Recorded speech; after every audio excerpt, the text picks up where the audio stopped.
আসসালামু আলাইকুম। তো বাংলাদেশ সুপ্রিম কোর্টে বিচারক নিয়োগের জন্য নীতিমালা সম্বলিত অধ্যাদেশ জারি করেছে। রাষ্ট্রপতির স্বাক্ষরিত এই অধ্যাদেশের মূল বিষয়বস্তুটা হচ্ছে যে বিচারকদের বয়সসীমা হবে সর্বনিম্ন বিচারক হিসাবে নিয়োগ পাওয়ার জন্য 45 ইয়ার্স অর্থাৎ ৪৫ বছর। আগের মতো আর রাজনৈতিক বিবেচনার সুযোগ থাকছে না। এখন একটা Bangladesh supreme judicial appointment council বলে একটা কাউন্সিল থাকবে। ওই কাউন্সিল যাচাই বাছাই করবে, অথবা যে কোনো ব্যক্তি ওই কাউন্সিলে একজন বিচারক হিসেবে নিয়োগ পাওয়ার জন্য আবেদন করতে পারবে। আবেদনের মধ্যে পরীক্ষা বা যাবতীয় নিয়ম কানুনের মধ্যে হচ্ছে যে তার ডিটেইল জীবনীটা সেখানে দিতে হবে। তারা যাচাই বাছাই করে যদি উপযুক্ত মনে করে তাহলে মৌখিক সাক্ষাৎকারের জন্য তারা ডাকবেন। সন্তুষ্ট হলে পরবর্তীতে রাষ্ট্রপতির কাছে সুপারিশ করবেন। এখন মূল বিষয় হচ্ছে যে এই কমিটিতে আসলে কতজন আছেন।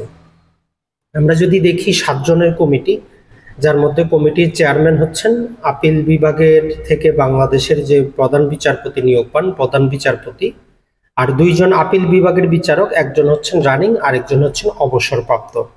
2 জন হাইকোর্টের বিচারক, একজন হচ্ছেন যিনি বিচার বিভাগ থেকে নিয়োগ পান, অর্থাৎ যারা জেলা জজ, অতিরিক্ত জেলা জজ পর্যায়ে যাদেরকে নিয়োগ দেওয়া হয় এইরকম হাইকোর্টের বিচারক, আর আরেকজন অ্যাডভোকেট থেকে যারা নিয়োগ পান।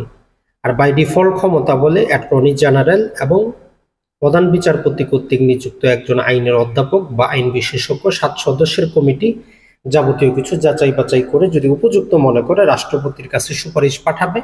রাষ্ট্রপতি তখন সেটাকে গেজেট আকারে প্রকাশ করবে। তো এতদিন কোনো নীতিমালা ছিল না, তো আমরা প্রথম একটা নীতিমালা দেখলাম। তবে আমরা মনে করি এই নীতিমালার মধ্যে কিছুটা মৌখিক পরীক্ষার পাশাপাশি কিছুটা তাৎক্ষণিক লিখিত আকারে তাদের সাবমিশন ভিত্তিক হওয়া প্রয়োজন।